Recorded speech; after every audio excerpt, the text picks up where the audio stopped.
नमस्कार दोस्तों। तो आज हम बात करने वाले हैं नीट 2021 की कट ऑफ। और हम बात करने वाले हैं कि नीट 2021 की कट ऑफ और रैंक क्या रहेगी, यानी कि कितने मार्क्स पर है, वो कितनी रैंक रहेगी और कितने रैंक पर है वो आपको गवर्नमेंट कॉलेज है वो अलॉट हो जाएगा। इसी के बारे में हम बात करने वाले फ्रेंड्स। और साथ ही साथ बात करने वाले हैं कि 2020 में क्या कट ऑफ गई थी, कितने मार्क्स पर कितनी रैंक रही थी 2020 में। तो इसी के बारे में भी बस साथ साथ बात करने वाले हैं फ्रेंड्स। तो आप वीडियो अंत तक जरूर देखिएगा। तो हम सबसे पहले बात कर लेते हैं कि 2020 में क्या कट ऑफ रही थी और कितनी रैंक रही थी।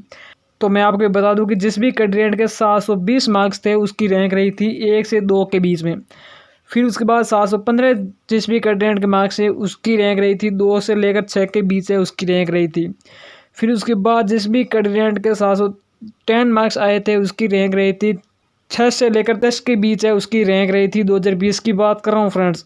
फिर उसके बाद जिस भी कैंडिडेट के 705 मार्क्स थे उसकी रैंक रही थी 10 से लेकर 44 के बीच है उसकी रैंक रही थी 2019 में।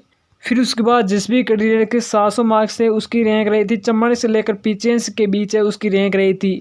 फिर उसके बाद 698 जिस भी कैंडिडेट के मार्क्स थे उसकी रैंक रही थी 95 से लेकर 100 के बीच है वो इसकी रैंक रही थी 2020 में। तो आप खुद देख सकते हो कि 100 के नीचे रैंक लाने के लिए कितने मार्क्स है वो आपको ज़रूरत पड़ने वाली है इस बार।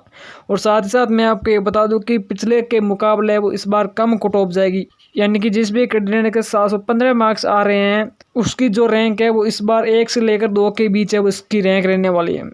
तो आप खुद अंदाज़ा लगा सकते हो कि इस बार क्या रैंक रहेगी और कितनी कट ऑफ रहेगी।